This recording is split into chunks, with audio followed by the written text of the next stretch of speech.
Hi, I'm Zach Adler, and I won the Invitational. This is Bite-Sized Magic: The Gathering.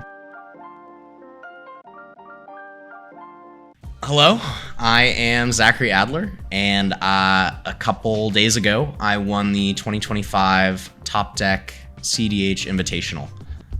It was one of the biggest moments of my Magic career, and today I just want to give you guys a little bit of insight into the journey and kind of give you an introduction to what I'm hoping to do here, which is create some content for cEDH and create some new perspectives about the game we all love and play. So let's just jump in. When I started playing cEDH, I was in Salt Lake City, and I had just been casual player for a while, never played 60 card formats, definitely should have and plan to in the future, because I do think that really helps people improve.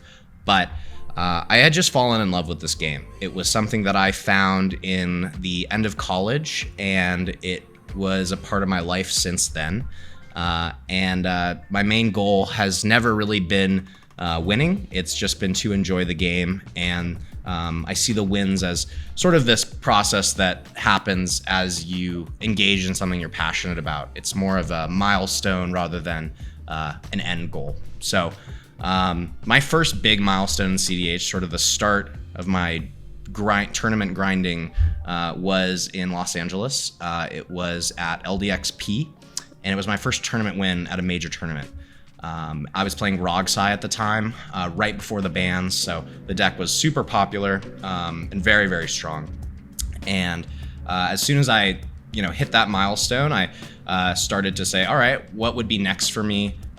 What do I want to have out of this game, and what do I want it to mean to me? So the bans happened shortly after that, and we were all tossed into this state of confusion. A lot of us lost our favorite decks, and I said, all right, well, let's do the most broken thing now that Rogsai is slightly worse. I do still think it's a great deck, but I hopped into Kinnan, and Kinnan was sort of my big tournament deck that I was bringing to my locals, and that I got to have my second major win on at TC's Rockets during our gold event. And as I started to grind, I had the Invitational in mind.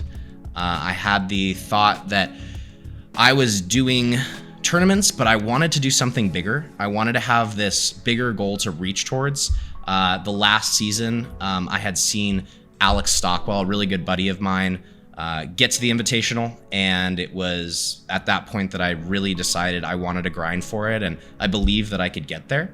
So that became the thing that I was working towards, and having that win on Kinnan started to boost me in the leaderboards and showed me that it was an achievable outcome. Yeah, the big goal for that season was, let's make the Invitational, let's get in that top 64 players, and I started to sort of bridge that gap and get there. So started with the Rogsai, went to Kinnan, had some success on Kinnan. Fishbowl at this point was the next big tournament I went to. And I had a lot of stuff going on in my life at the time. I just quit my job and started a business, and I had not been playing a lot of Magic. And so I just got bodied at Fishbowl, like destroyed. And it sucked, of course, but it also led me away from Kinnan. It made me want to experiment with other decks. I tested a lot of different things in that period, and I eventually just settled on Blue Farm.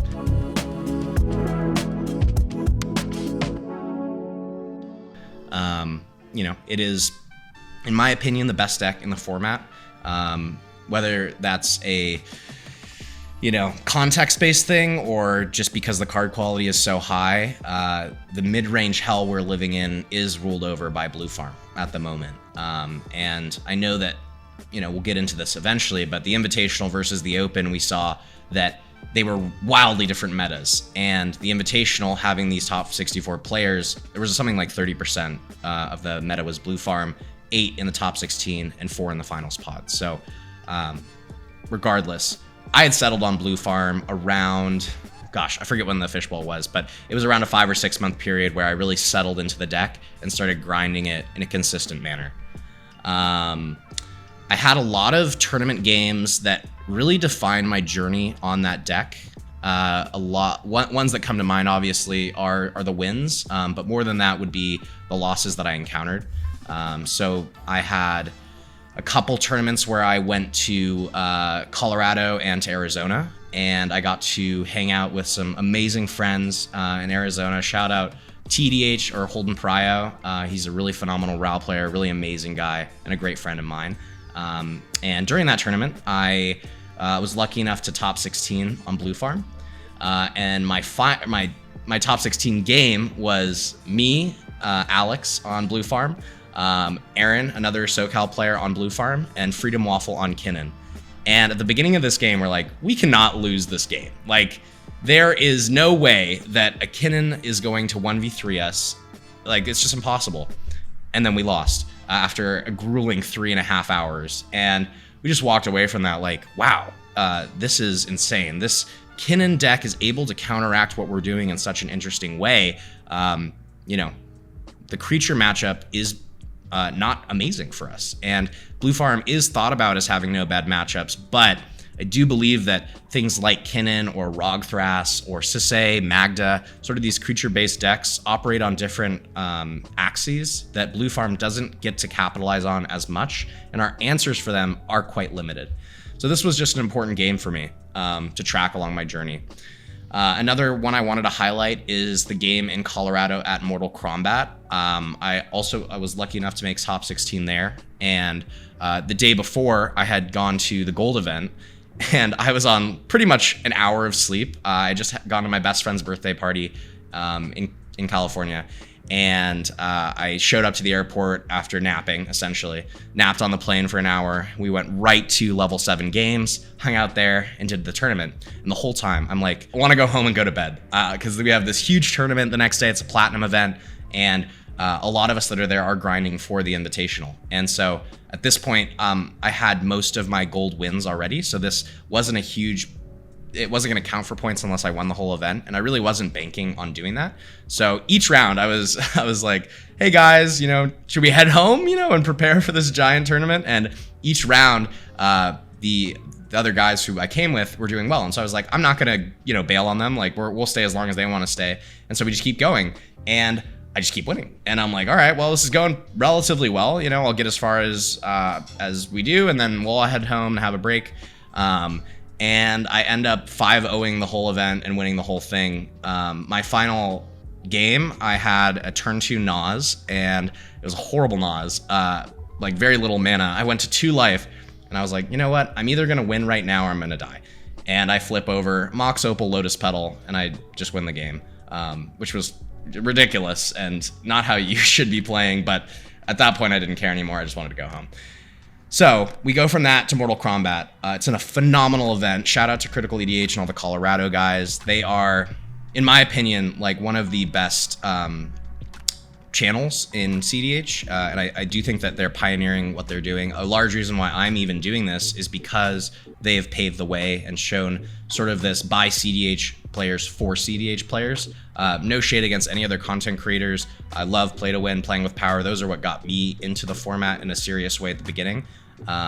And I think Critical EDH is doing it in a really cool way. So we go to this tournament. I perform relatively well enough to get in the top 16, and I end up playing Wounded Satellite, Temujin, and another player.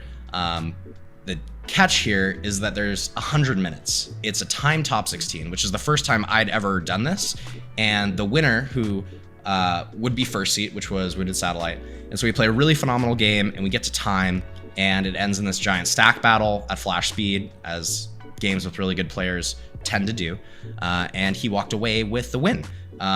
He was a really stand-up guy about it. He was like, I really don't want to do it this way, and he even, just shout out to him. He's a really phenomenal player, and he handled it really professionally, and I think there's a lot of ways it could have gone, but regardless, that's what happened. So what I took away from that is we're going to start seeing these timed games, especially with the 11-hour game that is now infamous in cEDH.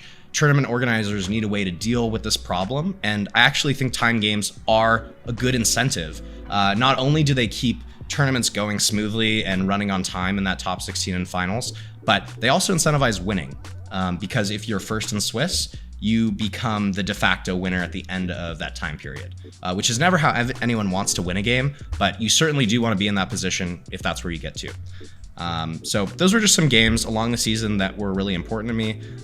Again, they showed the importance of winning in Swiss and getting into a top spot instead of just drawing your way into the top 16, as well as the power of these creature-based matchups.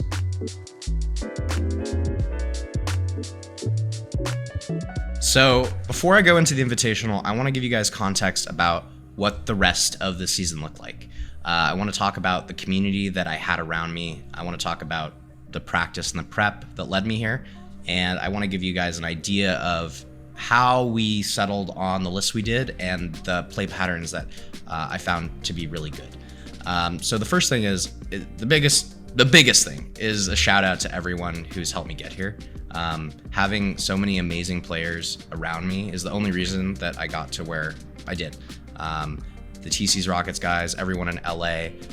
California is, in my opinion, the best cEDH community in the world. Of course, I'm biased because this is where I live, but I don't feel like it could be any better than it is unless we start making it better, which we are doing. But having these people to play with, to be practice partners with and competitors, and most importantly, friends, has elevated my game and has made me just enjoy playing. Like, none of this has felt like work. It's not we talk about like tournament grinding, but after finishing the season, I just want to play more Magic with all these people who I actually love playing with. So every Saturday, I would go to TC's Rockets and play in a bronze event. That was a big part of the points for us, is you could have your top 5 results from bronzes, and winning a bronze, I think it was like 75 points, but you could get around 350 points from that. And it was a huge bump in terms of elevating the place in the leaderboard to one that is advantageous into getting into the Invitational. Every Saturday, we do Rockets bronze events, or we would go travel to LA or locally to do these gold events, which are 60 plus player events. And I played Blue Farm a lot for most of these. Some of the locals I played around with other decks. Again, shout out to Holden Pryo. He is a brew master, and I've played a lot of his crazy builds. But the bigger ones were on farm, and people have the comment that Blue Farm is a boring deck. And in a lot of ways, I agree. It has very consistent play patterns, but it wins. And I wanted to position myself in the place where I could have the best chance at winning and feel the most comfortable with the deck. So I played Blue Farm a ton, and I got to the point about a month or two before the season ended where I needed to play some other decks. And so I was, hanging out on EDH top 16 as we do, looking at tournament results, and I see Hebrew Hercules with the platinum win on Tim Nadargo out of nowhere. And I'm like, wow, that's crazy that a non-blue deck has just won a platinum event. That doesn't happen almost at all. And then I think a week or two later, he wins another platinum event. I'm like, this is insane. Who is this guy? What is this deck? Why is no one talking about how powerful this archetype is? And it really is a mid-range crusher. It has the power of silence effects and mana and card draw and white, and then the Rakdos tutors and speed in combination with it. So I was like, I gotta do this. I picked up Tim Nadargo, I proxied it up, I joined the Tim Nadargo server, I hit up Hebrew Hercules, who's a player who I played with when I first started playing cEDH online back in the Mox Masters days. And he literally just sat down with me for an hour and talked to me about the deck. And it's like his baby. He loves talking about it. He's the nicest guy in the world, and a really stand-up dude. And he just basically helped me learn this deck, and I read his primer a few times and played some games. I jammed around with it, and I ended up taking it to a gold event, and I top 16'd, and I was like, this is sick. And I got to learn the power of Mardu just from a Mardu deck, because Blue Farm is, has Mardu aspects to it, but in my mind, it was always a Grixis deck. I was winning with spells like Ad Nauseam and Intuition and, Thoracle Consult, and I wasn't playing the creature plan as much as I was playing the on the stack plan. And playing Mardu really helped cement in my mind how powerful cards like Delny, Professional Facebreaker, Mayhem Devil were, and it ended up factoring into my decision making when I was tooling my farm deck and realizing that these creature matchups were so hard to play against. And so that's where I got Mayhem Devil from that Mardu deck. And also why I decided on Delny was because you would basically be like, all right, I got a tutor, I have some creatures on board. Delny's a great option to just draw cards. I don't think it's really a blue farm tutor most of the time, but getting into the creature plan, Delny just facilitates such extreme power that you feel more like a Mardu deck than you do a Grixis deck. The other deck that I was tooling around with was Rogthras. Pretty much as soon as Sam Black created this deck, and shout out to him because this is an archetype that didn't exist before, and he came out and he's just like, oh, I'm a phenomenal 60 card player coming into this format with casual players, and I'm gonna create a new archetype.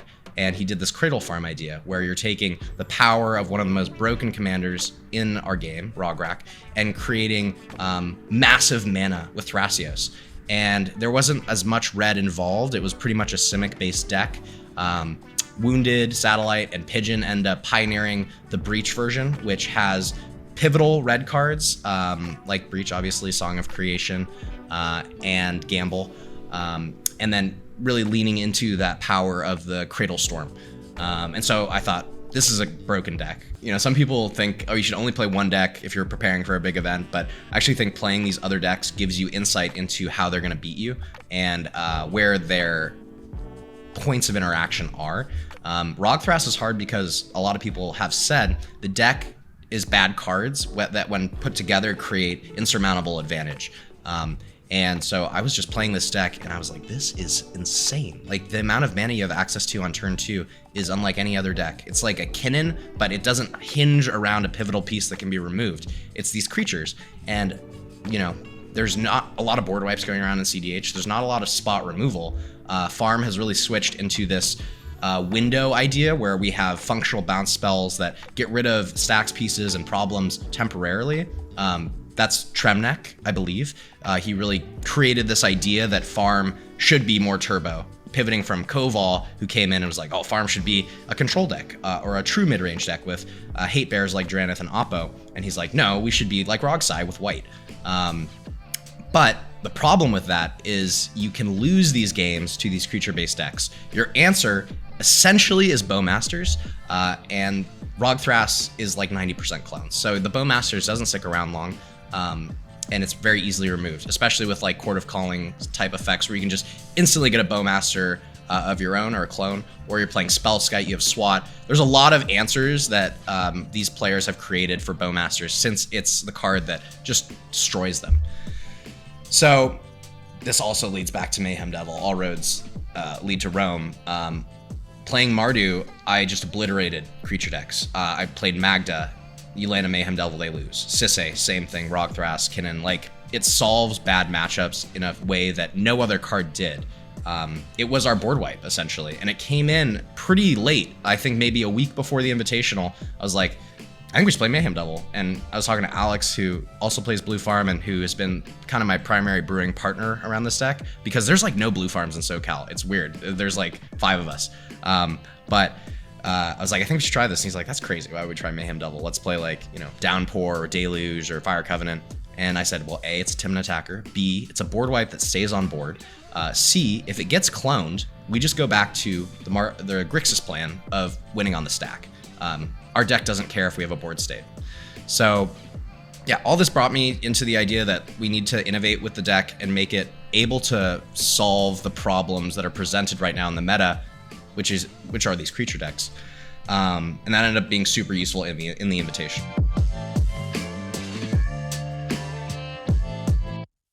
Let's go to Pittsburgh together and just talk about what the experience was like and what it led to ultimately. So day 0, we get there and hang out. Beautiful venue. Excalibur Gaming did a phenomenal job. The whole site was clean. It was easy to direct around. There was bag checkers at the door, so no one would steal anything. They did a phenomenal job. Everyone was so nice. The vendors were amazing.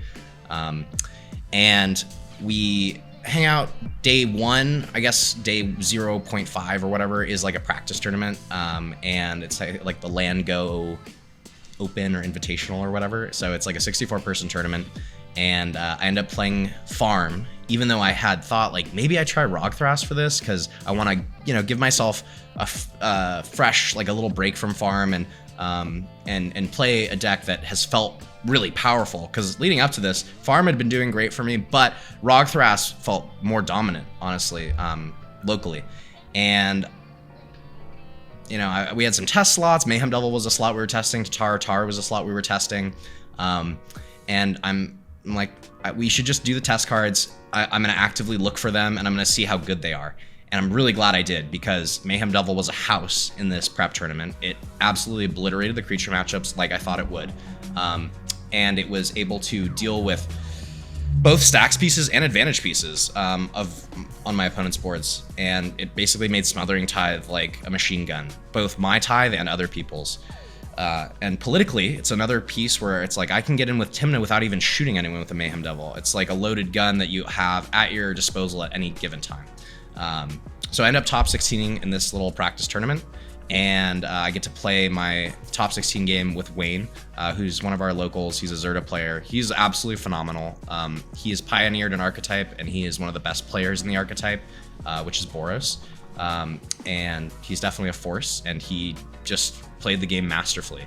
I think it was a pretty long game. It was like 2+ hours, but it was like a turn 2 Deafening Silence, and then me just sitting on Born Upon a Wind Thoracle Console the whole game, waiting for a window, and him always having a silence or a pyroblast ready to go whenever I tried to remove that Deafening Silence.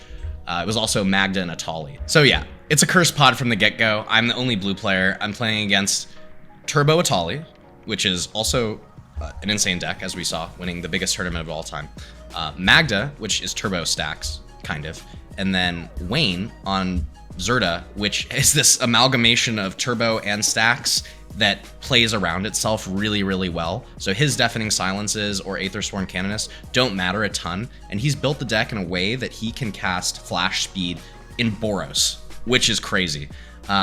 So that game was a phenomenal game. It was a great time to play with Wayne and to have, you know, we have a really awesome back and forth in tournament games. And the most important part about that game is how he played, which was honorably and straight up, not angle shooting. There were opportunities where we had deals made where he could have taken the letter of the deal instead of the nature of the deal.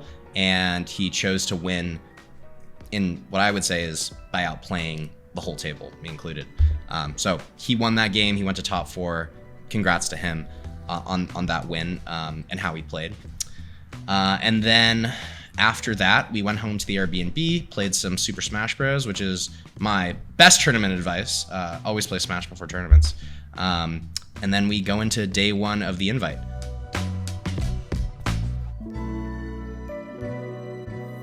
It's like a magical moment to be at this venue with these kinds of people, having, you know, the best players in the nation surrounding you.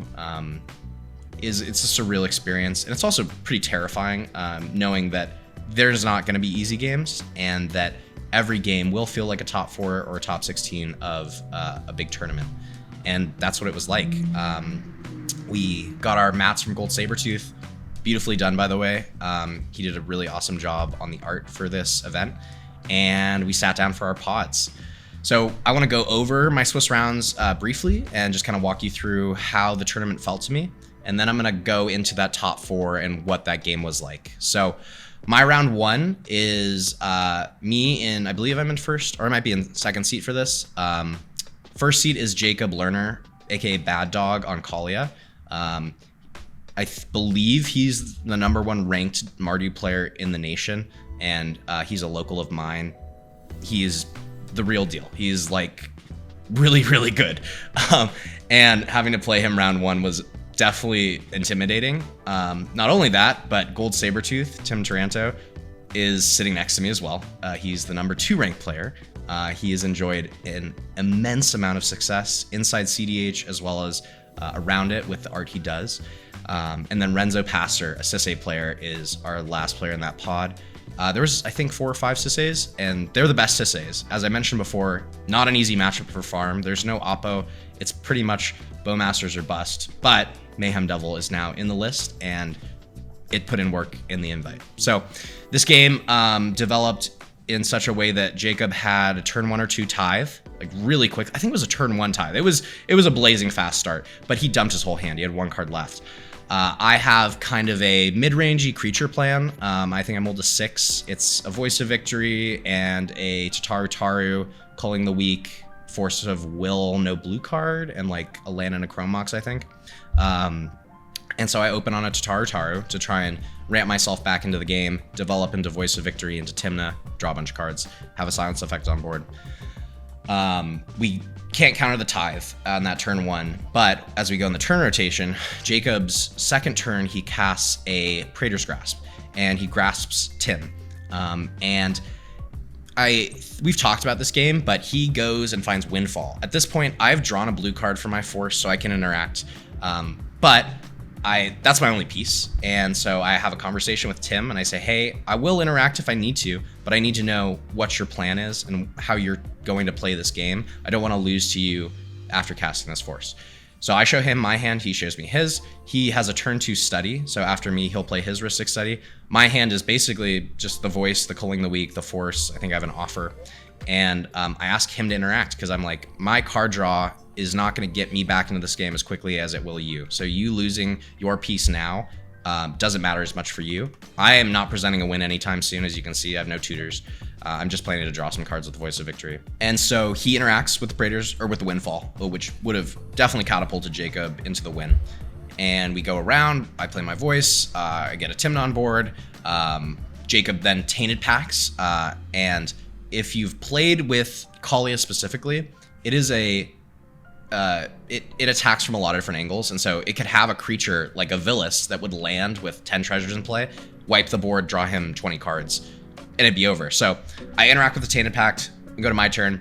Eventually, I have developed a decent amount of card draw. The Rhystic Study is really not performing in this game because Renzo on Sisse is not casting a ton of spells. Jacob has nothing. He just has basically functionally infinite mana, and I'm just grinding with Tymna and paying for Rhystic Study. So we see in this game how the best card in our format doesn't always perform in these creature-based matchups. I call Kalia kind of a creature-based matchup, and I'm playing Blue Farm in this game like a creature-based deck. So I end up outdrawing him with the voice. We get into a fight right before my turn. He downpours, which is a crazy card, by the way, because of the storm capabilities it has. We make a deal that he's not going to point 2 at my voice. He'll point 1 at the Sisse, 1 at the voice. We go into my turn, and the war begins. I try and Flood Maw the downpour. I get to a point where silence is resolved, and then I have a win with an intuition. So really a really cool game for round 1 of the Envy, and coming out with a win in that first round was huge. One of the problems with the Invitational is that there were 65 players. This was not due to something that was planned, but unforeseen circumstances were such that that's how it went. And so there was a lot of 3-pods, and those tended to be at the bottom of the bracket. So people who didn't win in round 1 or who lost are more likely to be paired into these 3-pods, and that just creates essentially a different game, where cEDH, in my mind, kind of has to be a 4-player game. A lot of our engines, Rhystic Study, Mystic Remora, Tymna, you can't maximize them with only 3 players, and turbo decks do tend to capitalize better because they can go faster with less interaction for more players. So it created a very odd dynamic in these 3-pods. The second part of this is there was an insane amount of draws during this event. I think the draw rate was something like 47%. I believe the average is like 25. But I think that's just what happens when you put 64 of the best players in a tournament together, is they know how to stop you. Not always does that lead to a win, but the way our tournament structure is currently set up is such that draws are netting you points and losses aren't. And so it's the highest EV play to, when you're not in a winning position, to force a draw, which is something these players know how to do very well. So regardless, winning that first round was huge. We go into round 2. It's a stream game, so it's my first stream game of the event. I'm playing Jordan Drake on Tymna Thrasios. I'm playing Dio on Sisse, and then I'm playing Z on Kinnan. All really, really good players. And that's true of everyone I played in this event, obviously. But this game develops. I have a low mole. I sit on an Esper Sentinel and a Lotho that does not get a single trigger for like 3 turns. Kinnan's double Ristic Study. Dio has 2 activations. I pretty much chalk this up to a loss, and then I top deck the Mayhem Devil. And it just grinds the game to a halt. No one's able to push. Jordan has a Smothering Tithe in play. It gets to the point where it's like, well, if I get to my turn, I'm going to wipe the board, and I'm going to push. And so they have to 3v1 me, and they force a draw. But just showing the power of that Mayhem Devil in a game where I feel like I've lost, and that one card pivots me into a position where I could either win or draw. So super powerful. Round 3 was a win, and I did not think I was going to win this game. We have Bailey Abner, the winner of the Invitational last year on Blue Farm. I'm in second seat on Blue Farm. Lily Drake, one of the best Malcolm Vial Smasher players in the world, on Blue Farm. She did it a really cool way where Malcolm and Glenhorn are in the 99, and during that game, she ends up just top decking both of them and playing them. Really cool. And then Andy Beach, the #1 player in the nation on Blue Farm. So I'm in a quad Blue Farm game with all these phenomenal players. I'm like, how the hell do I win this game? And this is why I think some of these games go to draws. You're like, it's impossible. Like, these players are so good. Their decks are tuned. It's going to be hard to win. But this game develops in such that I have an early study. I think it's like a turn 2 study. I had a Wishclaw Talisman, and I had the mana to either get a Dark or a Necropotence or a Ristic Study. And I just straight up asked the table, I'm like, is this Necro getting countered? No one says anything, which they shouldn't have, probably. I go to get Necro, and Andy flashes Force of Will at me. And I'm like, all right, I'm getting a study. I get my study, grind out the game with study. People develop. We end up wheeling at some point, I think. And then Lily plays the Malcolm into the Glenhorn. Just didn't tutor for either piece. We're losing on board. Andy has to deal with it because he's the only one with interaction for creatures. Again, creatures are good. And we end up getting to a point where Bailey has a counterbalance, which he's like a great player, but the coolest thing about Bailey is his Blue Farm deck is unlike any Blue Farm deck. Like, he last year is playing all these cool niche cards. This year I see a counterbalance. It was a house, by the way, definitely something that people could think about in the deck. And he pushes really hard into my fish and study. And I'm not in a position where I could win, but since he's drawn me all these cards and we've stopped him, we go into my turn, and I'm able to have Cavern into Ranger Captain, bounce the counterbalance, and then win with a Meme Betrayal with huge graveyards after this wheel. And I think he brain freezes at some point. So really cool to come out with a win in that game with those kinds of players. Round 4, we have... So round 4 is my second stream game of the event. It's also my second quad Blue Farm game of the event, back to back. Stephen McGill is a SoCal player on Blue Farm. He is one of the better Blue Farm players I've ever played against. He's extremely cool-headed, and his sequencing is really on point. Matt Hayes is a really cool dude I've become friends with. He's from Hawaii, but he comes and plays in SoCal because his family's here. And so we get to play games together all the time. I'm going to Hawaii for New Year's, and so I'm going to hang out with him. And then our last player in this pod is Sterling Sellards, who I end up playing in the finals. Really cool player from Texas. He's on some really cool tech in his farm list, which is something people don't talk about enough. Everyone's like, oh, Blue Farm's all the same. Not the same. This is a pretty scuffed game where Steven is like, I have a mid-7, and in Blue Farm a mid-7 is a ridiculous hand. This hand was not crazy, but Matt goes to 3, Sterling goes to 4, I go to 3. And so Steven develops a turn 1 fairy, Matt plays a land, Sterling plays a land, I play a land. Turn 2 Timna, hits, draws cards. Matt plays a fish, Sterling plays a land. I think I play a Lotho here. I might have top deck a Lotho on turn 1. I get a Lotho at some point. So I'm like, I'm clawing back in slowly, but my plan is poor. I'm not beating the Timna value and the fairy value that's happening. He then casts Facebreaker, and now he's drawing cards and making treasures, and we're just sitting on our hands, hoping that we can draw into something that's gonna stop him. Matt sits on the fish, unfortunately taps out for a Ragavan. Sterling taps out for a Stormkiln Artist. And an indicator in these kinds of games where someone is ahead, especially on farm, They have their mana advantage and their card advantage solved. The next step is pushing. So this is a turn cycle of pushing, and it's hard to know when you're supposed to tap out and increase your chances of getting back into the game, and when you have to hold up interaction. Unfortunately, the window was really well timed by Steven. I develop a Ristic Study, and I'm like, all right, this is the pivotal turn cycle of this game. We can either stop him here and stabilize, or we're gonna lose. And he Mystical Tutors. No one has anything because they're tapped out.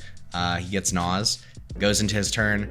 I think I get a Pact negation. I have like Pact and Chain of Vapor, and I try to stop him, but I have 2 pieces. The other guys are tapped out, unfortunately, so they don't have anything, and he's able to just get there. So this was my first loss.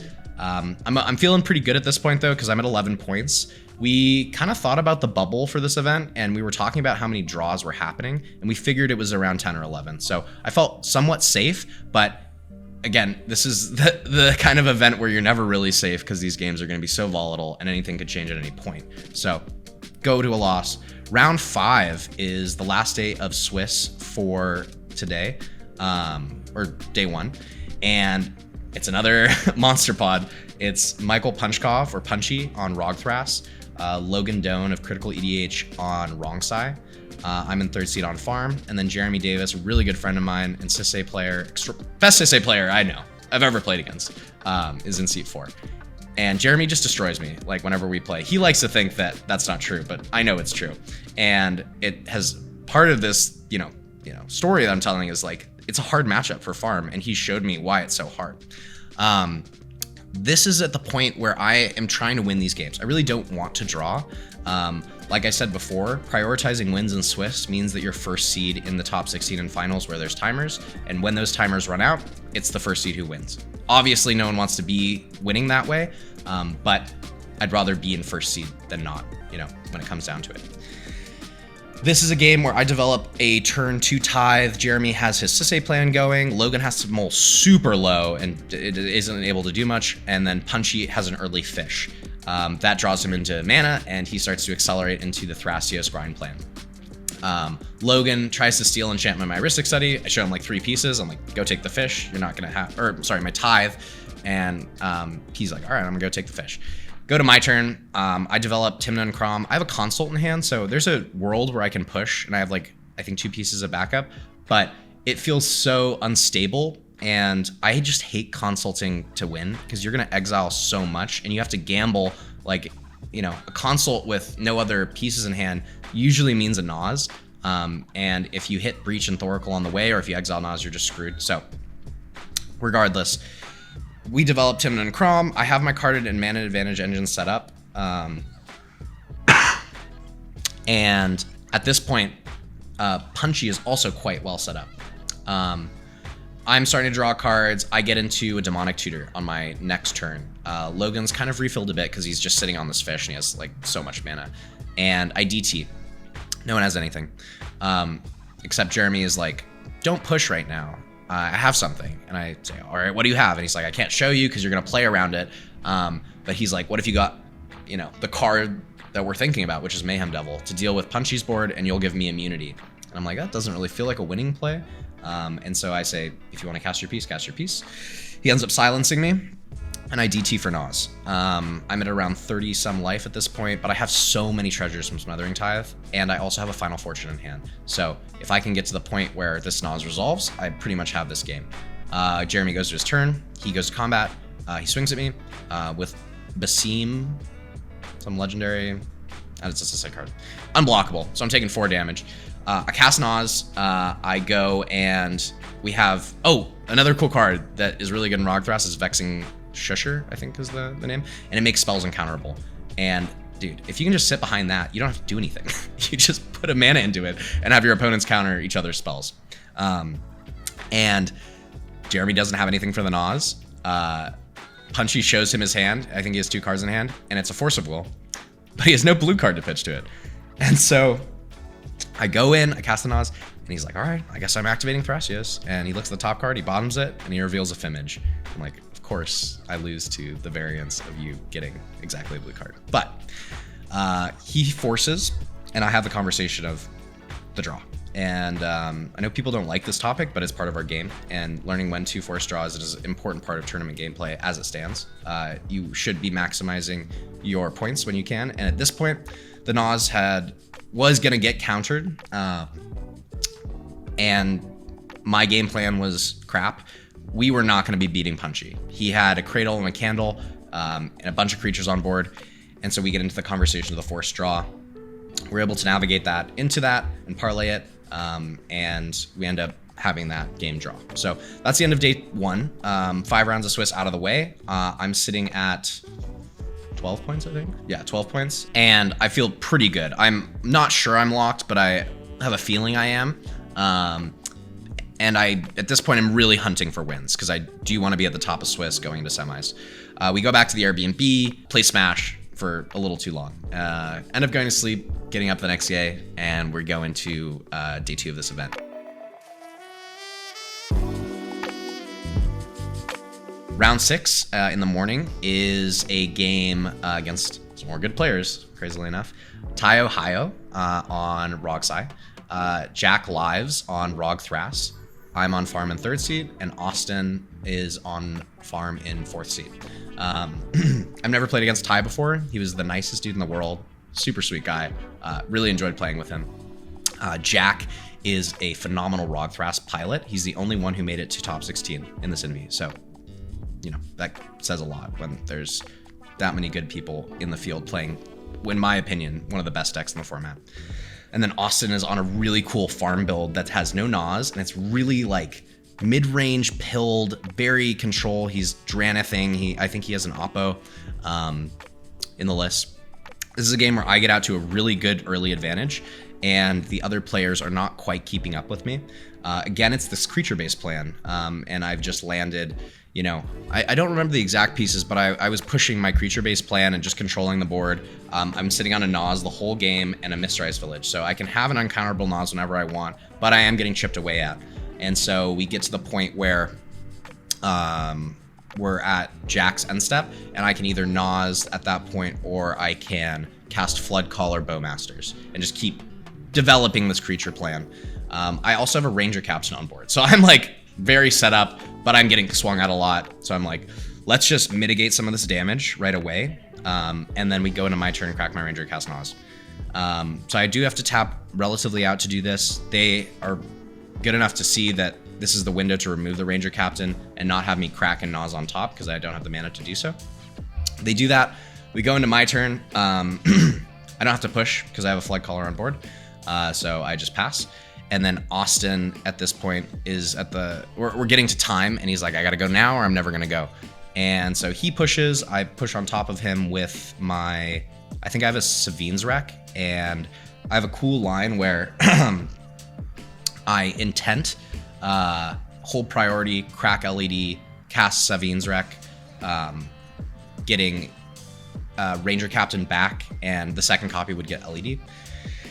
And that would set me up to intent for a breach and be able to win at flash speed after cracking a Ranger Captain. But Austin is able to fight that off, and Jack is holding on to a Veil of Summer and a Mindbreak Trap pretty much the whole game with a Mysterized Village. So that game bound to go to a draw. So yeah, round 6 is a draw. I'm sitting at 13 points, pretty good, but not where I want to be. I'm not at the top of Swiss by any means. I'm pretty middling in the pack. And then we go into round 7. Round 7 is Matthew Swaney on Sisse, Grant Andrew Eklund on Timna Thrasios, me in 3rd seat. I feel like I'm in 3rd seat like all the time in this invitation. I don't know why. And then Jesse Jernigan on Timna Thrasios. Jesse is the winner of Mortal Kombat, so very good player. Grant is a phenomenal blue farm player. He also plays Timna Thrasios. I think he talked about it being good in this meta, and I think it was a really great decision. He ended up top 16ing, so obviously it was good enough. And then Matthew is one of these prolific Sisse pilots. This is another low mulligan, and me getting saved by Fairy Mastermind. Matthew, as on Sisse, gets off to a really great start. Grant's on a pretty good, Thrasios Biomancer plan, and then I land like a turn 2 Fairy. And then Jesse has kind of the Timna Fairy plan as well. I don't know if I had a Delny this game. I don't think I did.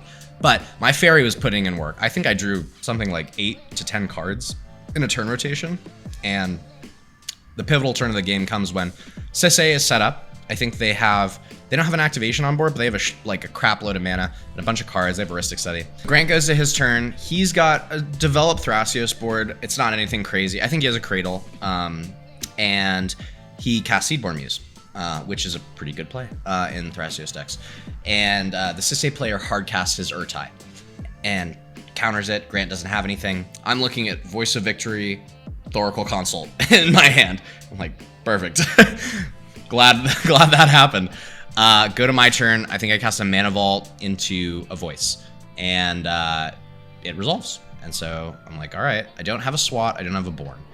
If there's a Odawara or a Sky Turtle or a Touch, I get blown out here. But I'm going to take those chances, and I'm at a point where I am just jamming. So I go to cast my Thoracle and Consult. I believe I sequence it like Consult first, which I don't think is correct, but I'm trying to basically bait out the Sky Turtle because I have counter magic in hand, and I can maybe fight against people trying to stop the Consult. And he, of course, has Sky Turtle. So he Sky Turtles the Voice. And this is where we get into a weird situation that the draw meta has created, where Grant really wants a draw, because a draw will lock him for top 16. The cEDH player and the Tymna Thrasios player need a win, or they're out of the tournament.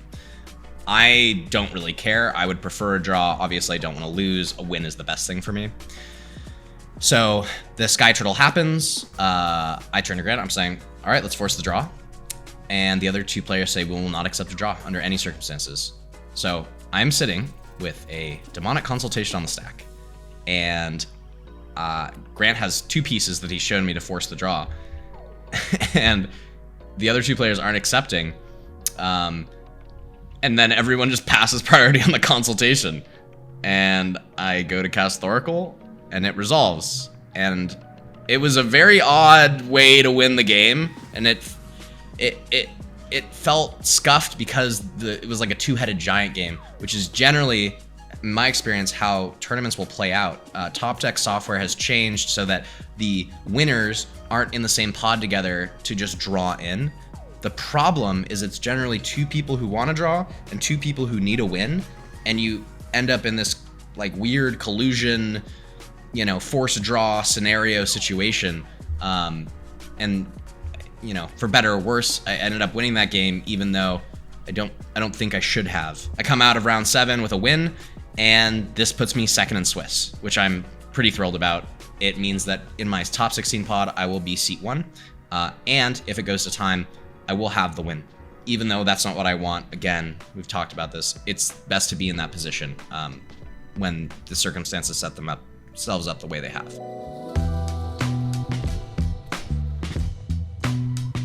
I'm just kind of over the moon at this point. Like, getting to the NV was huge. Getting to top 16 is like icing on the cake, and now I'm just playing Magic, and I get to play with again, one of my really good friends in the format, Alex on farm. He's in the top 16, which is, it's a bittersweet because we know that we're not both going to walk out of there with a win, but it was also like obviously we hope each other wins, and one of us will get there. So I'm in first seat on farm. Chad Franklin is on Magda, and he's the only Magda player top 16, so obviously he's going to be quite good. Another bad matchup for farm. Julian, I think his name's Sunglasses. He is playing a Tali, only a Tali player to make it. Another bad matchup for farm, just because of how fast it goes, and it's also creature-based, so it's hard to interact with. And then Alex is in fourth seat on farm. I mulligan to 6, and my 6 is cracked, but it has no interaction. And in top 16, it's kind of you're in this weird spot of like, do I stop people? Do I jam? And in my opinion, the way we've built the farm deck is to be a jam first deck, recover later kind of thing. You don't really want to play control, especially in this pod where it's going to be hard to play control. If a hand presented itself that was like counter magic, mayhem devil, some mana, I would have kept it. But instead, my hand was land, mana vault, I think Mox Diamond, land, Vamp Tutor, Abolisher, Tithe, something like that. Some combination of those cards to make 6. Essentially, what it turned out was it was a turn 2 Tithe. Magda develops their board state. By turn 2, my tithe has landed. Magda has 5 dwarfs, so they're going to win on their next turn. Atali has a turn 2 Atali, and his flips are awful.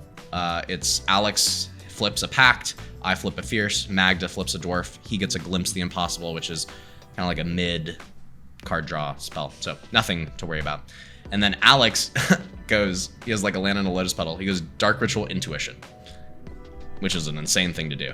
But it turns out after the game, if he had drawn a land on any of his turns, including that after the Intuition turn, he would have won with Breach Grinding Station, which is another card we've included because it has a really cool pivot with Farm where you can have just Breach, Mana Vault, Grinding Station, Breach. Any of your rocks that are recyclable creates really quick and efficient Breach lines. So he goes to Intuition. There's a conversation. I have nothing. Like I'm looking at a Abolisher, Vamp Tutor, and like a Taru, and like a couple treasures. And Magda Pyroblast it, which is tough, but that's, you know, what interaction was available. So he goes to his turn, not able to do anything. I go to my upkeep, and I Vamp Tutor. At this point, I have 6 treasures left, and I have an Abolisher and a Taru in hand. So I was thinking about sequencing, and I'm like, you know, 1 card, I gotta win the game. Usually that's Naws, but I cannot cast Abolisher and Naws, because I have 6 treasures, or 6 mana total. And I'm like, all right, so I can go Abolisher plus a 4 mana spell. And I'm like, I guess we're wheeling. You know, I'll take 21 treasures, and I'll roll the dice. I also will be able to deploy Tymna and Crom that turn and draw a card. So I see 8 cards. The odds that I draw into any tutor, any top deck tutor, any to hand tutor, any control piece is very high, and so I like the odds. The Naws, I think I had an Ancient Tomb, so I was at low 30s, and I would be open to interaction. So the wheel felt best. I Vamp Tutor, land Abolisher, and I wheel. And I draw into Gas. I just get a Mystical Tutor, and I'm like, boom. Tymna Crom, Mystical Tutor, get Intuition on top. Crom attacks, Tymna trigger, draw Intuition, win.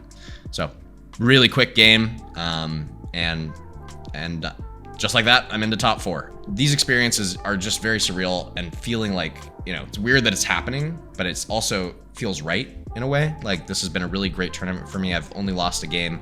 I'm playing against the best players in the nation, and I'm getting lucky, and I'm also, I feel like I'm playing well. Going into top 4, and at this point I'm like, I want to win this whole thing, obviously, and I feel good about this. I feel like regardless of who's in my top 4, I'm just here to play good Magic, and nothing else matters aside from that.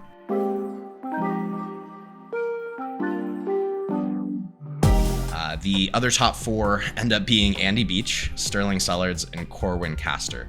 So this is my 2nd game against Andy Beach and my 3rd quad farm pod. Not an easy game to win.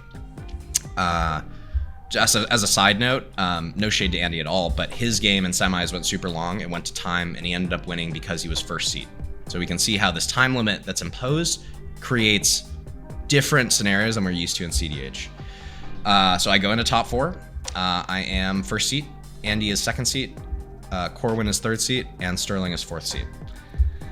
And what a freaking game. It's on YouTube if you want to watch it. It's like a 3-hour game, so it is a lot, and it's a quad blue farm pod. I know that's not everyone's cup of tea, but I do believe it was, not to toot my own horn, but it was one of the best games of Magic I've been a part of, and also the biggest game of Magic of my life from like a outside perspective.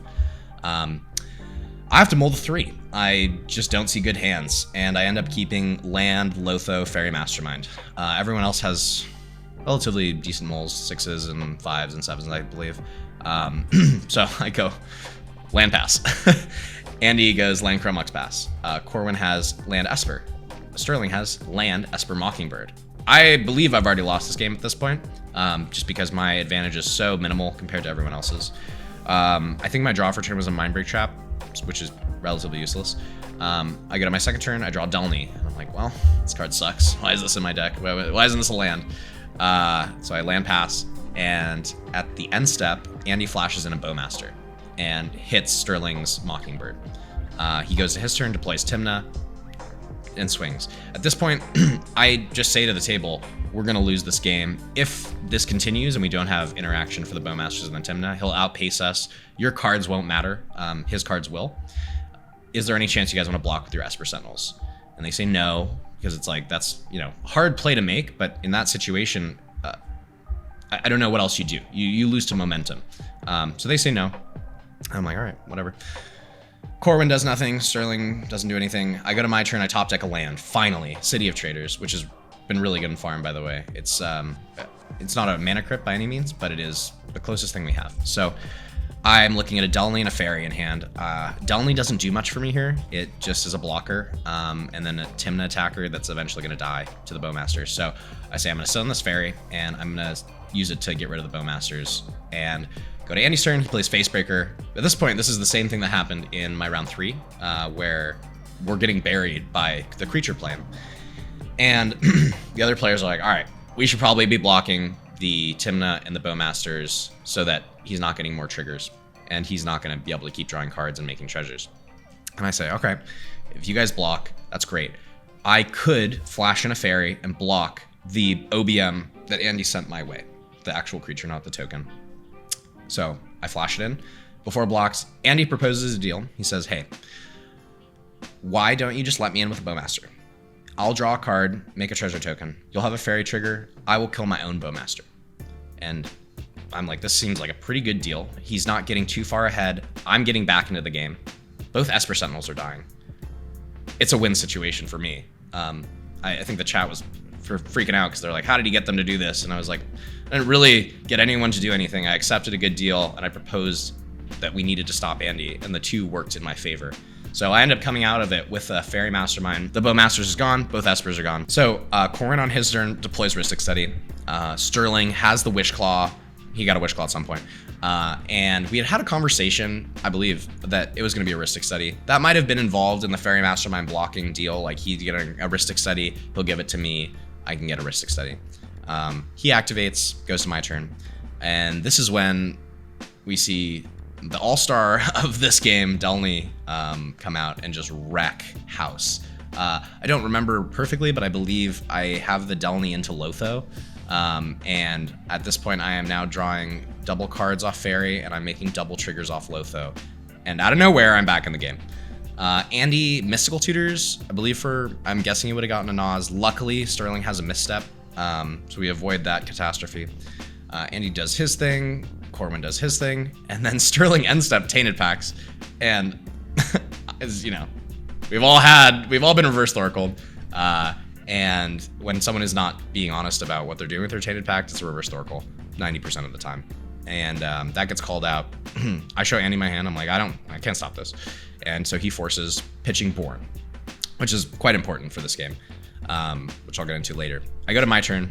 At this point, I've drawn a boatload of cards, but I can't capitalize in a safe way. I have a Mystical Tutor, and I have no silences on board. I think I have a Mind Break Trap too, but I'm not in a position where I can Mystical Tutor to Nas without any protection, and it feels unsafe. I also have a Valley Flood Caller at this point, so I'm in a position in first seat where I will win this game if it goes to time. I don't want to do that, but it's just how the game's going, and because of that, it's going to change the play patterns of my opponents, which means that they are going to have to push first. I, sitting on a Fairy, am never going to have to push. So the onus is on them to move the game forward towards a win. So I just chill, play a Ranger Captain. It's a threat that if it gets back to my turn, will let me win. We go to Andy's turn, and he's like chatting with Corwin. He's like, all right, we got to deal with this. And they're talking, and I'm like, this is a Savine's Reclamation for the Bowmaster for sure, but he's going to combat. So at this point, I'm at a decision point where I still can't push if I crack Ranger Captain. I don't have the mana yet, because I'm kind of banking on Lotho making me the treasures. And I think I can crack Ranger Captain right now in combat, and that way he can't Sevrex his Bowmaster. I'll still have my Fairy and Lotho, but I, again, don't have a ton of counter magic, and Corwin's drawn a decent amount of cards off Rhystic. There's a good chance Corwin can just push on his turn. And instead, we make a deal about the Ranger Captains and him not getting Bowmasters back. He throws Fairy at me, I offer to block it, and I'll say I'll crack my Ranger Captain before it gets to my turn. We do that. Corwin develops. I believe he tries to deploy a Tithe and it gets countered, something like that. Sterling is low-key out of this game. I think he goes to his turn. He Demonic Councils, which is a really cool blue farm card, by the way, having another tutor. And he gets a Smothering Tithe. And then we go to my turn, or I crack Ranger on the end of his turn. I think Andy also had a Ranger Captain at this point, and we'd made another deal about that Ranger Captain that it was not going to be used to win. So he cracks it in my turn. Not a big deal. I really don't have a lot to play. I'm just developing my commanders to have some card advantage and an Esper Sentinel. Go to Andy's turn, and again, I'm not totally, I don't have the exact rundown of this game. Unfortunately, it's a really long game and a lot happened, but we start progressing to the point where everyone has these mid-range engines online.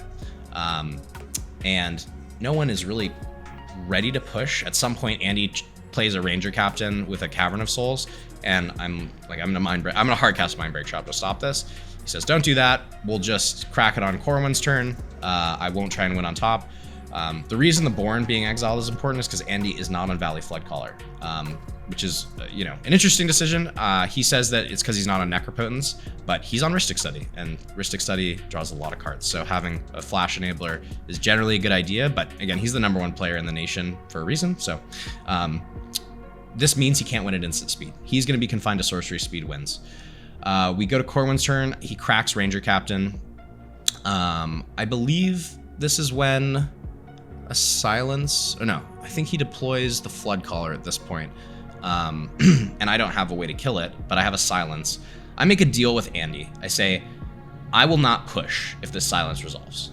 I believe those are the words that I used.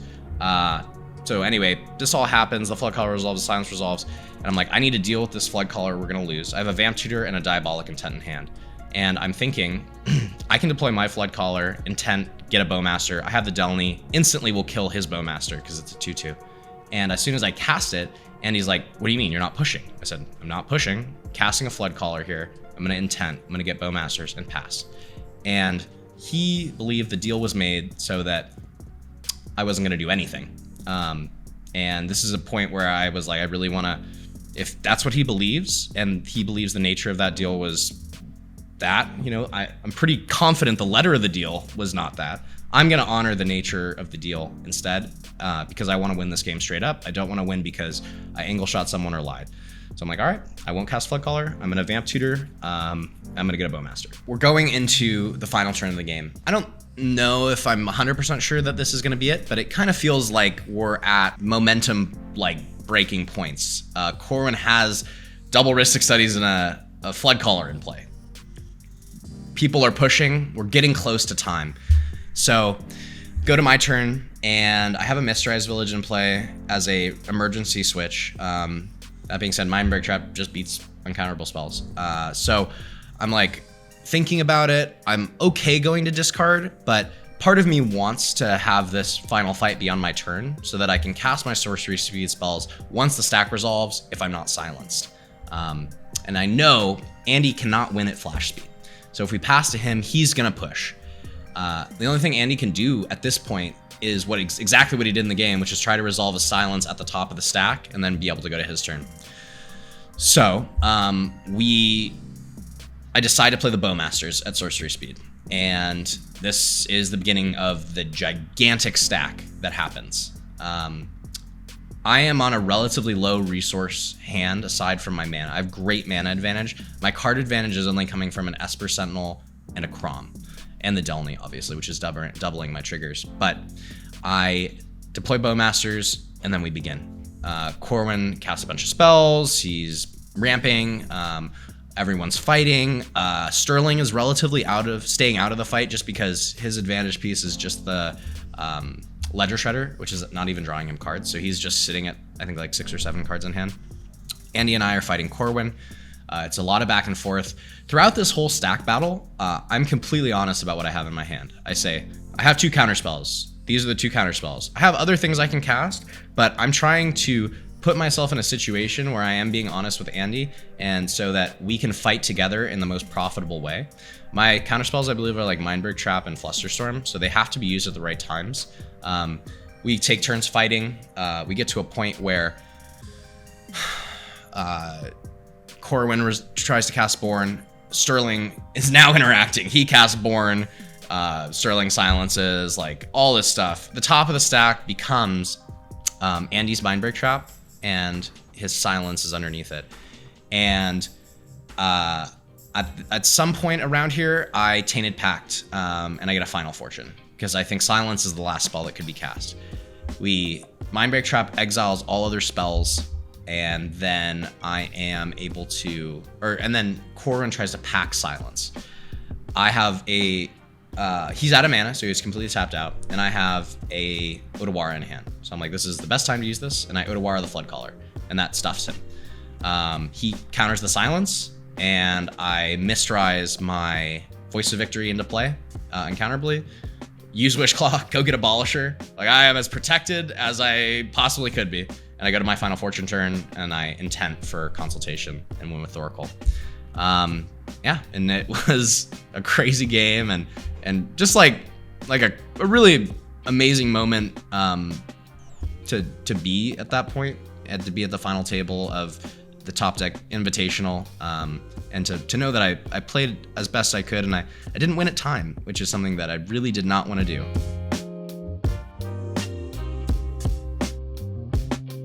It was a really cool moment for me. I got to do a little interview after, and then I walked out of the building and I forgot my trophy, but everyone I came with, everyone in Pittsburgh, was like at the end of the street, and I'm like walking out of the building, and they're all clapping and cheering, and I'm just like, this is awesome. This is so cool. This is the biggest tournament win of my life, and I have all these really good friends who are around me and who are supporting me, and who, if I'm in their place, I would be doing the exact same thing, and I would be just as thrilled that one of them got this win. And it was really just a beautiful moment, and like something that I'll remember for the rest of my life. And that was like, that win was for all these guys and for everyone in Southern California and everyone I've played with this year and who I've met and who I got lucky enough to get to know and to become friends with.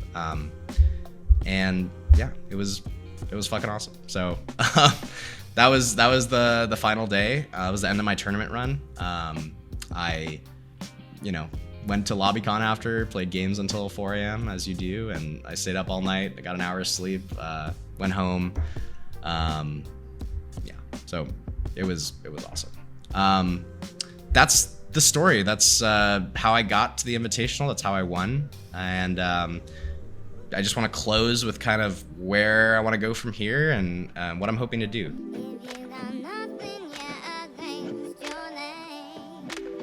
I really am not interested in becoming like a Magic celebrity. I don't want to be, like, that's not the goal of this video. It's not the goal of creating content. It is ultimately to create platforms for people to be able to talk about what they're doing in this game, and for us to workshop solutions to the problems that we have.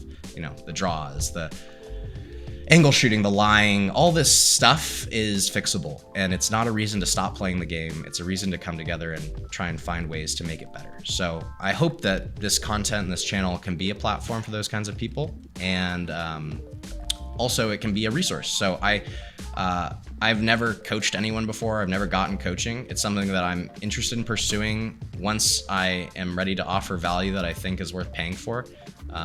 So that's going to be something that I'm going to be talking about in the future. The biggest part of this too is that we are going to be launching a circuit in California, and we want this to be modeled after what Topdeck did nationally. They have accumulated so many players that weren't doing tournaments before because they have something that is worth playing for outside of just a single tournament or just a single game. And what I'd really like to do, and what we're planning to do, is to launch a circuit that will encompass all of California and create something for California players to grind for, in addition to the national circuit. And we want to do that because not everyone gets to travel to tournaments. Not everyone has the resources. Some people don't want to. And we want to make something that shows off the best players in our area, and hopefully be able to expand that to other regions and other areas so that they can do that too. It doesn't just have to be this national thing. It can be a local, home brewed tournament series and circuit. So more info is going to be coming about that as weeks progress. We have a tentative launch at Fishbowl. We'll see what Hire says. If you're watching, let's chat. But yeah, that's pretty much it. I just wanted to close and say thank you to everyone I've played with. Thank you to my LGS, TC's Rockets.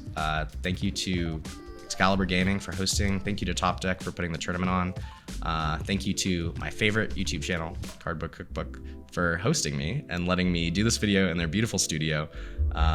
And yeah, can't wait to see what's to come.